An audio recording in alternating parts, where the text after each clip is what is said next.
ପୁରୁଷୋତ୍ତମପୁର ସରସ୍ୱତୀ ଶିଶୁ ମନ୍ଦିରରେ ମା ସରସ୍ୱତୀଙ୍କ ପୂଜା ଉତ୍ସବ ମହାସମାରୋହରେ ପାଳିତ ହୋଇଯାଇଛି।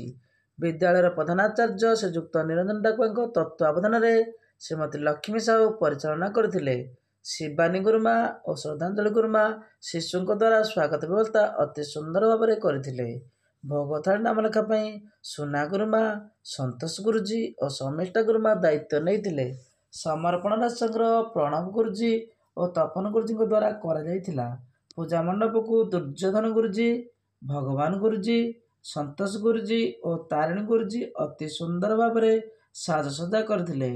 ଫୁଲମାଳ ପ୍ରସ୍ତୁତିରେ କବିତା ଗୁରୁମା, ତ୍ରିପୁରା ଗୁରୁମା ଓ ଦେବଯାନୀ ଗୁରୁମା ନିୟୋଜିତ ଥିଲେ।